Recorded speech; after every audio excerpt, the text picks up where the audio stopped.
अनन्या के आज के अंक में मधुमिता बिष्ट की कहानी, उन्हीं की जुबानी।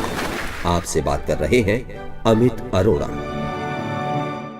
मधुमिता बिष्ट और बैडमिंटन के खेल में किस तरीके का रिश्ता है? आज जो मैं आपके साथ हूँ और मैं Madhumita Bisht as a badminton player, मेरे को सब कुछ दिया है। मेरे को अर्जुन अवार्ड और फिलहाल ही मेरे को पद्मश्री मिला है। ये बैडमिंटन ने मेरे को बहुत कुछ दिया है, मेरे पहचान, मेरे सब कुछ बैडमिंटन ने मेरे को सब कुछ दिया हुआ है।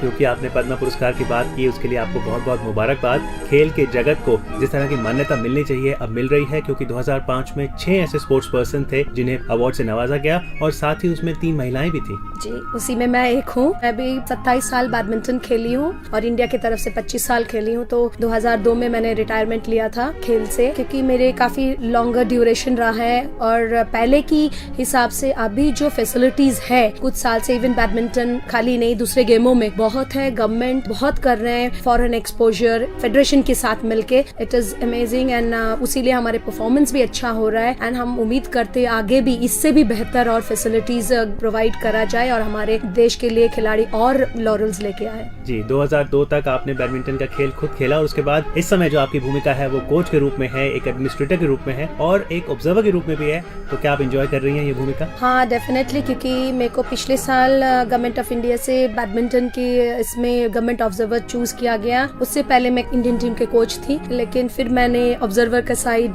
किया। It's a good pleasure. Selection जब होती है और फिर अभी कॉमनवेल्थ गेम्स में बैडमिंटन का भी अच्छा बेहतर प्रदर्शन रहा। टीम चैंपियनशिप में ब्रॉन्ज मेडल और चेतन आनंद ओपन में ब्रॉन्ज मेडल जीते। अच्छा लगता है कि जब मैं रिकमेंड करती हूँ कि प्लेयर्स अगर अच्छा मेडल जीत के लाए, बहुत खुशी होती है। मेलबर्न में मैं गई थी, ऑर्गेनाइजिंग कमेटी 2010 हम लोग कॉमनवेल्थ गेम्स कर रहे हैं, उसके हैसियत से मैं 1.5 महीने के लिए गई हुई थी और वहाँ पे हम लोग इसलिए भेजा गया था कि 2006 जो मेलबर्न ने किया है उन्होंने कैसे ऑर्गेनाइज किया है। 30 जने गए थे, उसमें से मैं एक थी। वहाँ पे हम लोग को क्लासेस लिया जाता था, डेस्कटॉप रिव्यू होता था और फिर लेक्चर्स सुनते थे हम लोग कि कैसे ये लोग ऑर्गेनाइज किया है, कब से शुरू किया है और हर फील्ड में क्या क्या जरूरत है, क्या है हम लोग को सीखने को मिला। 2010 में हम 2006 जो मेलबर्न में हुआ है उससे भी बेहतर कर पाए। लेकिन अगर बैडमिंटन खेल को देखें तो आपको लगता है कि पिछले एक दशक भर से इसे एक कम्पिटिटिव एज मिला है, मान्यता मिली है? 1992 में पहली दफे ओलंपिक्स में बैडमिंटन इंक्लूड हुआ था और मैं सबसे पहले लेडी हूँ जो ओलंपिक्स में मैं खेलने गई थी। मेरा रैंकिंग था 29th and it was my biggest proud moment कि मैं ओलंपिक में पार्टिसिपेट किया था एंड बैडमिंटन को मिला। और हाँ, ओलंपिक्स में मेडल जीतना बहुत ही मुश्किल है, बट ये सोचना नहीं चाहिए कि नहीं मिल सकता है। ह्यूमन बीइंग जो है, इंसान कुछ भी कर सकते हैं, पॉजिटिवनेस होनी चाहिए। और रही बात 1997 से बैडमिंटन को काफी exposure, junior level, as a junior I represented India. जब मैं 13 साल की थी मैं इंडिया रिप्रेजेंट किया था, सीनियर इंडिया। मेरे टाइम में जूनियर में कुछ इतना था ही नहीं। 97 के बाद से हमारे फेडरेशन ने, इवन गवर्नमेंट ने मिलके कि जूनियर लेवल पे भी प्लस सीनियर लेवल में भी बहुत एक्सपोजर, तो उसके कारण हमारे जूनियर्स जो है काफी अच्छा प्रदर्शन कर रहे हैं। जूनियर्स में से ही सीनियर्स टीम में आ रहे हैं जो ना कि बहुत अच्छा अचीवमेंट दे रहे। पहले जो रिकॉर्ड था सबसे ज्यादा नेशनल चैंपियन रहने का, वो आपके नाम था? हाँ बिल्कुल, मेरे सिंगल्स के रिकॉर्ड अपर्णा ने ब्रेक किया है। मैं 8 बार जीती हूँ। मेरा जो ट्रिपल क्राउन है, सिंगल्स, डबल्स, मिक्स डबल्स में 5 बार लगातार जीती हूँ। तो मैं उम्मीद करती हूँ कि आगे जाके कोई वो भी रिकॉर्ड तोड़े। रिकॉर्ड होता है तोड़ने के लिए, तो मेरे ये एक्सपेक्टेशंस है कि और भी जाके लड़के लड़कियां आए और अच्छा प्रदर्शन करे और specially not only Indian domestic circuit but internationally और अच्छा बेहतर ओलंपिक्स में मेडल लाए। जी मधुमिता जी, दिल से बताइएगा, जब आप रिकॉर्ड खुद बना रही थी, भले वो देश में हो या विदेश में, और खेल रही थी, और उसके बाद 2002 में खेल से संन्यास लेने के बाद अब जब आप सिखा रही हैं लोगों को रिकॉर्ड तोड़ना, कौन सा ज्यादा पसंद है आपको? मेरे को ज्यादा पसंद है अगर मैं जब सिखा रही हूँ मेरे ही रिकॉर्ड और मेरे बच्चे तोड़े तो मेरे को और ज्यादा खुशी होगी। It's a pleasure. खेलना इज डिफरेंट थिंग, उसमें आपको मेंटल डिफरेंट होता है। जब कोच बन जाते हैं दैट इज मोर टफर। जहाँ तक कोचिंग की बात है, अगर बात करें कि मधुमिता बिष्ट ने किससे सीखा, उस समय आप मधुमिता गोस्वामी थी, हाँ जी। तो कब है वो पहला दिन जब मधुमिता ने हाथ में रैकेट पकड़ा था और किसने आपको सिखाया? मेरे पिताजी आज नहीं रहे, ये लास्ट दिसंबर में उनकी डेथ हो गया। आज जो कुछ भी हूँ मेरे पिताजी की वजह से। वो खुद एक रिनाउंड आर्टिस्ट थे, गवर्नमेंट आर्ट कॉलेज कलकत्ता से गोल्ड मेडलिस्ट थे। उन्होंने अपने जो कैरियर वो छोड़ के और छोटी सी जगह, पहले हम एक्चुअली बेसिकली सिलीगुड़ी और जलपाईगुड़ी में मैं रही हूँ। हमारे घर माई है। पापा ने मेरे को बचपन से कोई भी गेम खिला लीजिए, बैडमिंटन नहीं, मैं एथलेटिक्स करती थी, वॉलीबॉल खेलती थी। I was a better volleyball player than badminton. But मेरे पापा ने बोला नहीं, एक गेम आप ये करो। और पापा ने बोला कि नहीं, it's better that individual game, badminton जो है बेटर है, तुम जो करोगे अपने लिए करोगे। शुरुआत उन्होंने ही कराया, उन्होंने ही मेरे को रैकेट पकड़ाया। सिलीगुड़ी जैसे जगह में मैं 78 तक मैं वहाँ रही हूँ। जब इंडिया पहले रिप्रेजेंट किया तो मैं सिलीगुड़ी में ही सिलेक्ट हुई थी, बट मड कोर्ट में खेलती थी, आउटडोर कुछ नहीं था, हमारा गेम इंडोर है। उन्होंने मेरी वजह से कलकत्ता ट्रांसफर लिया कि कलकत्ता में ज्यादा फैसिलिटीज है। इवन यहाँ तक होता था कि शूलेस बांध देते थे, मेरे को रैकेट पकड़ाते थे और मैं जाके खेलती थी। मैं छोटी सी थी और डैडी के बिना मैं खेल नहीं सकती थी। मैं 13 साल में रेलवे ज्वाइन किया, साउथ ईस्टर्न रेलवे। उसके बाद रेलवे ने भी मेरे लिए बहुत किया है। आज तक मैं अभी senior sports officer northern railway हूँ। मेरे रेलवेज ने मेरे को बहुत मतलब आज जो पद्मश्री मिला है, ये जो है मेरे रेलवे फैमिली को भी जाता है। मेरी शादी बहुत जल्दी हो गई थी, 18 साल में। हस्बैंड भी इंटरनेशनल बैडमिंटन प्लेयर है, विक्रम सिंह, 82 एशियन गेम्स में भी ब्रॉन्ज मेडल जीते हैं। उनका सहयोग बहुत ही ज्यादा था। शादी होने के बाद उन्होंने मेरे गेम में जो भी चेंजेस, जो सपोर्ट, मॉरल सपोर्ट, मैंने सब कुछ उन्होंने दिया है। उसके साथ साथ मेरे इन लॉज, उनके वजह से मैं इतनी साल खेलती रही हूँ। मैं ओलंपिक्स भी, इन लॉज ने बोला नहीं, मैंने सोचा था कि इतनी साल शादी होगा, I must start my family life, but they said नहीं, आप ओलंपिक में आपके नाम आ रहा है, you must play. Then after मेरे बेबी होने के बाद I came back when my baby was 3 महीने की था, मैंने खेलना शुरू किया।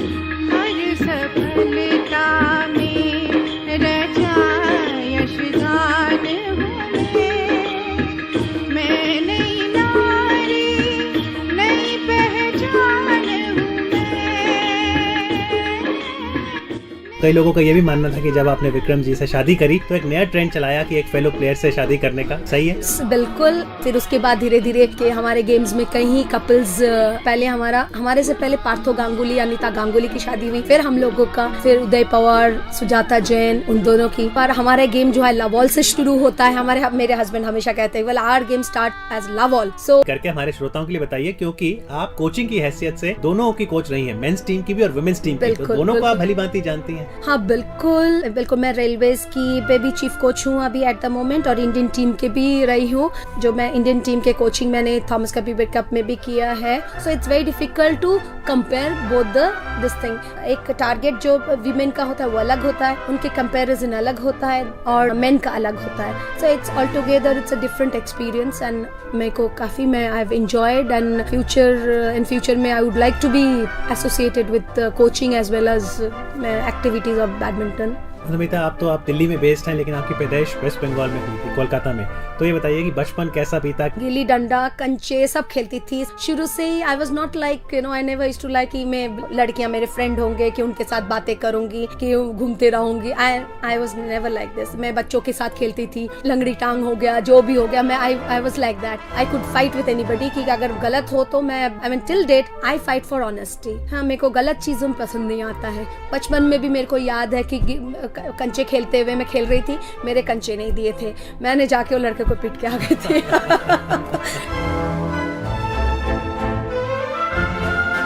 पढ़ाई में भी मैं बिल्कुल ही ऐसे थी कि मैं खेल के आती थी और उसके बाद रात को 11 बजे तक भी पढ़ती थी। मेरे को नशा ये था कि नहीं, जो करना है आज की डेट में भी जो करना है तो मैं करना ही है, करूंगी मैं। And I am a very determined person.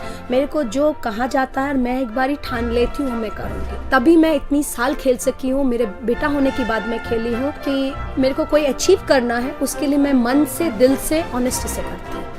तो जो लोग कंचे ठीक से नहीं खेल रहे थे, उनके अलावा और किस किस को पीटा है आपने? नहीं, और किसी को नहीं पीटा। मेरे को वही याद है कि एक ही जने को याद है कि हम मैं पीट के आई हुई थी, ध्यान ज्यादा दिया। और बैडमिंटन के मैदान पे यकीनन आपने काफियों को पीटा, काफियों को हराया। तो कौन से ऐसे आपके फेवरेट खिलाड़ी थे जिनको आपको लगता था काफी टक्कर देते थे आपको देश में और विदेशी खिलाड़ी? स्पेशली मेरे को याद है अमी घिया, जो ना कि मेरे से पहले नेशनल चैंपियन रही है। I am an very difficult player to play with her. जब मैं शुरू में उसके साथ खेलना शुरू किया था, मैं जब प्रैक्टिस भी करती थी, मेरे को ऐसे लगता था एक अंदर से मैं इससे जीत नहीं सकती थी। मतलब I used to just admire her game. उसके बाद जब जीतने लगी, but she was the only one when I won my first nationals 82 में कोचिन में, तो उसको जब हराया मैंने एक्सपेक्ट ही नहीं किया। And I still remember that I really cherished. जब मैं जीती उसके बाद खुशी होना चाहिए, अंदर से खुश थी, लेकिन मैंने ऐसे कुछ नहीं करा। आपने आजकल देखा होगा सब हाथ उठा के ये करते, but I wanted to do that. Then I said नहीं, she is my senior and I admire her, so I just couldn't do. But दोनों ने सबसे मैक्सिमम नेशनल्स में मैं और आमी नेशनल्स फाइनल्स खेले हैं, but we are very good friends till date. I mean I really admire her game in domestic this thing. और ये अच्छा लगता है कि चाइनीज लीलिंग वे जो वर्ल्ड चैंपियन रही है, और सुजी सुशांति के साथ डेफिनेटली मेरे को खेलने को मौका मिला है एशियन बैडमिंटन चैंपियनशिप में 88 में। तब वो she was really coming up and I remember Indonesia में हुआ था उसको, जब मैंने 3 गेम में मैं हार गई थी and I was leading and I lost and I felt very bad, but it was never mind and she was coming up. सुजी सुशांति को मैं बड़ी एडमायर करती हूँ। लेकिन मधुमिता बिष्ट का जो खेल था उसमें ये माना जाता था कि स्ट्रोक से भी ज्यादा आपकी सबसे ज्यादा जो खास बात थी खेल में वो आपकी स्पीड। हाँ जी बिल्कुल, मेरे स्पीड और पावर में जो आजकल अटैकिंग गेम बोलते हैं वो मैं खेलती थी विद डिसेप्शन। तो उसीलिए मैं कामयाब कई बारी हुई हूँ कि मैंने वर्ल्ड नंबर 2, वर्ल्ड नंबर 5 इनको हराया हुआ है, वर्ल्ड नंबर 12 इनको सबको हराया। पता नहीं ये मेरा इनबॉर्न था, जैसे मे बी गिल्ली डंडा, कंचा, ये सब बॉयज के साथ खेल के maybe I was little tomboyish and power that I developed.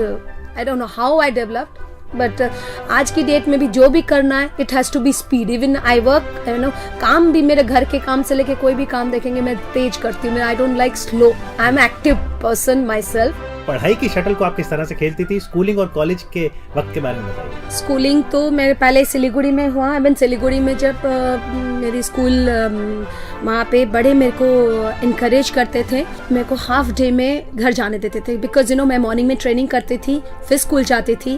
और मेरे को याद है क्योंकि बंगाल में आपने देखा होगा साड़ियाँ पहनना पड़ता था, तो साड़ी पहन के मैं जाती थी। एंड स्कूल में भी कई बार जब फुल डे करती थी, हाफ टाइम में टिफिन पीरियड में ब्रेक में I used to play kabaddi with the sari on. मैं जब जीत के आती थी, मेरे स्कूल में असेंबली होता था, मेरे हेडमिस्ट्रेस जो है सबको प्राइज दिखाते थे मेरे, एंड हॉलीडे होता था। फ्रेंड्स होती थी, वो कहती थी मधुमिता तुम रोज जीत के आओ, will get holidays. I said that's why I could continue my studies also, but हाँ I could finish my graduation. Now I am doing privately. College जाने का मेरे को मौका नहीं मिला, but definitely I enjoyed my schooling days. जो युवा हैं और बैडमिंटन के खेल को या फिर खेल की दुनिया को अपनाना चाहते हैं, कई बार उन्हें ये समझ नहीं आता कि वह कौन सी दिशा में जाएं, क्या उस खेल को वो अपनाएं। क्या कहना चाहेंगे आप उनको, उनके माता पिता को? मैं ये नहीं कहूँगी कि अपनी पढ़ाई छोड़ दे, पढ़ाई भी जारी रखे। इवन हमारे बैडमिंटन से बहुत लोग जैसे चेतन आनंद जो अभी एक्टिवली खेल रहे, चेतन आनंद, अरविंद भट्ट, ये लोग सब अपना इंजीनियरिंग किया हुआ है। फॉर्मर भी जॉर्ज थॉमस जो नेशनल चैंपियन रहे हैं, वो भी इंजीनियर है। It's not that you can not do both the things together. Facilities बहुत है, पर मैं अपने आप को ये महसूस करती हूँ, हम लोग दुनिया ज्यादा देखते हैं, दुनिया में बहुत लोगों से मिलते हैं, और खेल ऐसे चीज है आपको बड़े कंप्लीट पर्सन बनाते हैं। उसमें you become a complete person and broader thinking, broader mind, because winning losing लगे रहते, you have to accept the winning as well as the defeat. So उसमें आपको complete इंसान बनाते। आप खुद एक पेरेंट है, कल को आपके बच्चे कहें कि हमें खेल की दुनिया में जाना है, तो आप उन्हें मौका देंगी या उन पर आप ये दबाव डालेंगे कि जाओ लेकिन खेलो बैडमिंटन? नहीं, बिल्कुल नहीं। यही मैं बताना चाहूंगी। मेरा बेटा अभी 12 साल का हो गया है। हमने आज तक, मतलब last year he started taking badminton, उससे पहले हमने कभी उसको नहीं बोला कि खेलना है या पढ़ाई करना है, व्हाटएवर, अगर तुमने जो करना है करो। But he was not interested. Suddenly he started developing, कि मेरे को खेलना है, and that too badminton. I said fine, if you want to play. And now at the moment, I mean, it is very difficult. He doesn't want to study, but he wants to play badminton. मतलब इस type के अपने आप से suddenly it's so difficult, कि उसको stop करना कि एग्जाम भी है तो I have to go and play. So हमने कभी फोर्स नहीं किया, क्योंकि बच्चे को फोर्स करके कोई चीज कराए नहीं। मतलब जिसके अंदर से बोलते हैं ना कि इच्छा, एक लव फॉर द गेम, की उस गेम की अगर ना हो तो नहीं कर सकते हैं। बट अपने बच्चे अपने बात नहीं मानते हैं। दूसरे हमारे जो ट्रेनी हैं, हम जितना बोलते हैं। अगर मौजूदा दौर की बात करें तो आप सिलेक्शन कमेटी की सदस्य भी हैं, कोचिंग भी कर रही हैं, ऑब्जर्वर के तौर पर भी काम है।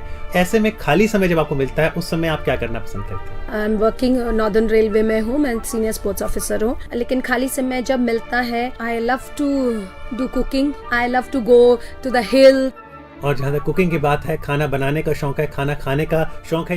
मेरे को खाना खिलाने की शौक है। मैं खाना मिठाई बिल्कुल नहीं खाती हूँ, बिल्कुल नहीं बिल्कुल पसंद नहीं करती हूँ। लेकिन मेरे को लोगों को खिलाने को बहुत शौक है। मेरे को ये घर में इन लॉज सब कहते, मधु तुम खाना किसी को मत खिलाना। मैं सर्व करती हूँ तो सबको ज्यादा करती हूँ। मतलब I like to feed everybody. क्या कुछ बनाना आपको अच्छा लगता है? कौन सी आपकी पसंदीदा डेलिकेसीज है? नहीं, I like to make fish and all. मेरे को अच्छा लगता है, एनीथिंग, आई डोंट माइंड कि, but I like to make fish, non veg ज्यादा। फिश तो सबसे ज्यादा पसंद आता है कि हाँ डिफरेंट काइंड ऑफ फिश जैसे बनते हैं, उनको अच्छा लगता है बनाना। विदेश में आपने काफी ट्रैवल किया है, आपने ट्रैवल का जिक्र किया, तो कौन सी ऐसी कंट्रीज हैं जहां आपके अच्छे अनुभव रहे? कौन सी आपकी फेवरेट डेस्टिनेशन है? फिलहाल तो मेरे को बहुत अच्छा लगा, मैं मेलबर्न में गई थी। ऑस्ट्रेलिया में सिडनी में गई हूँ, लेकिन मेलबर्न मेरे को बहुत अच्छा लगा है। It's a very nice place. You can see 4 weather in 1 day, वहाँ पे चेंज होते रहते हैं। But other place like Calgary, मैं कनाडा जब गई थी मेरे को बहुत अच्छा लगा था।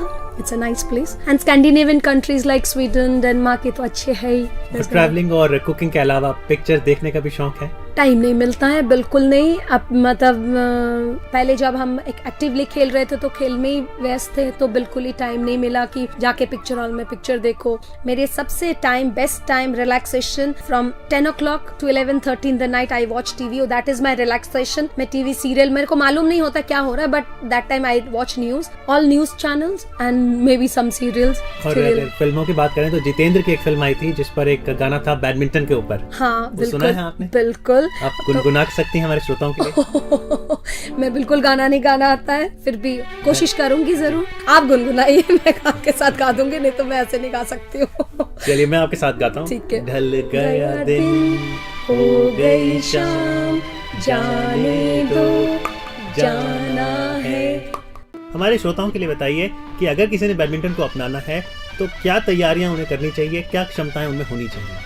आजकल तो ऐसे हैं कि बड़े यंग एज से, एट द एज ऑफ 6-7 वो लोग शुरू कर देते हैं। तो बेसिकली अगर करना है तो it's a lot of hard work. Any game, अगर आपका फिजिकली आपके ऊपर स्पीड के ऊपर काम करने पड़ेंगे, फॉर दैट बेसिक जो फिटनेस, आपको रनिंग, फिर weight training to get strength, weight training करना बहुत जरूरी है। फिर मेंटल स्ट्रेंथ के लिए आजकल बहुत कुछ मेडिटेशन और ये सब बहुत जरूरी हो जाता है। डिफरेंट काइंड ऑफ ट्रेनिंग्स है, मॉनिटर करना चाहिए जो कोचेज होते हैं उनके हिसाब से, और एज लेवल की हिसाब से ना, वो देखे कि कैसे स्ट्रेंथ डेवलप करा जाए, तो उसके हिसाब से ट्रेनिंग करना चाहिए। एंड हार्ड वर्क, इनके पीछे नथिंग, आपको हार्ड वर्क की बहुत जरूरत है। It should not be monotonous. बच्चे तो दे लूज देयर इंटरेस्ट। और अगर इंफ्रास्ट्रक्चर की बात करें तो आप लगता है भारत में अच्छे स्टेडियम्स हैं, अच्छे कोचेस हैं, ताकि जो युवा बैडमिंटन के खेल को अपनाना चाहें उन्हें फैसिलिटीज मुहैया कराई जा सके। इंफ्रास्ट्रक्चर अगर आप कंपेयर करेंगे दूसरे कंट्रीज के साथ, उसमें थोड़ा सा कमी है। हमारे दिल्ली में भी हमें थोड़ा सा दिक्कत हो जाती है कि बैडमिंटन के लिए only IG Indira Gandhi stadium है, जो गवर्नमेंट की वो मल्टीपर्पज हॉल है, उसमें थोड़ा सा दिक्कत आती है। कभी कुछ होता है, कभी कुछ होता है, तो फिर बैडमिंटन बंद हो जाती है। तो उसमें अगर इंफ्रास्ट्रक्चर अगर बन जाए, अच्छा हो जाए, होपफुली 2010 की वजह से कि बैडमिंटन की अभी श्री फोर्ट में 6 कोर्ट का है और बन रहा है, तो डेफिनेटली दिल्ली में भी और अच्छा फैसिलिटीज हो जाएगा, तो आगे जाके जो दिल्ली आइट्स है इनको फैसिलिटीज मिल जाएंगे। और रही बात हमारे देश में, जो साउथ में badminton is very popular, Bangalore में भी स्पेशली आफ्टर प्रकाश जब ऑल इंग्लैंड जीते तो बैडमिंटन वहाँ पे काफी पॉपुलर है। बैंगलोर में बहुत सारे कोर्ट्स हैं, हर कम्युनिटी में बैडमिंटन, प्रकाश कोर्ट्स है। तभी साउथ से बहुत बैडमिंटन प्लेयर ऊपर आ रहे हैं, और स्पेशली आंध्रा में भी बहुत पॉपुलर है। तो ये सब जगह में, मतलब आंध्रा में छोटे छोटे डिस्ट्रिक्ट में बैडमिंटन एकेडमीज है और कोर्ट है अवेलेबल। चलते चलते मधुमिता जी, इस समय आप कोच भी हैं और स्पोर्ट्स के प्रशासन से भी जुड़ी हैं। उससे पहले 3 दशक तक आप खुद खेल खेलती रही हैं। जो लोग कंचे ले गए उन्हें आपने पीट भी लिया, साड़ी पहन के आपने कबड्डी भी खेल ली। आगे क्या? आगे कोचिंग तो मैं definitely I would like to give my youngsters, ये जितना मैं आज खेली हूँ, मेरे को आता है, मैं जूनियर्स यंग प्लेयर्स को देना चाहूंगी। Want them to do well for the India, and मेरे से जितना हो सकेगा मैं definitely I will be available to promote badminton. और खेल प्रेमी कब तक उम्मीद करें कि ओलंपिक्स में बैडमिंटन के खेल में हमें स्वर्ण पदक मिलेगा? उम्मीदों पे दुनिया जीती है। इवन मेरे भी उम्मीद है कि आगे जाके जो मेरे जैसे ये मैंने कहा है सैना नेहवाल है और भी जूनियर है, आनंद पवार है जो उदय पवार की बेटा, even he is also playing well. तो हम चाहेंगे इन्हीं में से कि कोई आए और आके ओलंपिक में मेडल, मैं नहीं कह रही हूँ gold, nothing is impossible if you are discipline, dedication और ऑनेस्टी से अगर काम करा जाए। आज मधुमिता बिष्ट अपने अनुभव को युवा खिलाड़ियों में बांट रही हैं और उन्हें प्रशिक्षण देकर लगातार प्रोत्साहित कर रही हैं। ये संदेश दे रही हैं कि सकारात्मक सोच लिए आगे बढ़ने से लक्ष्य आसानी से हासिल किया जा सकता है। ये सदी तेरे नाम करते हैं, ये सफर तेरे नाम करते हैं, तुझसे फैली हर तरफ रौनक, चांद तारे प्रणाम करते हैं।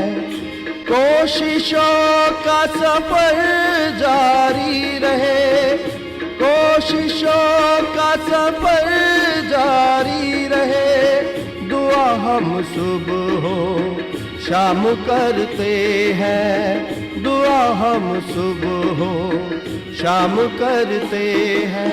अनन्या अनन्या अनन्या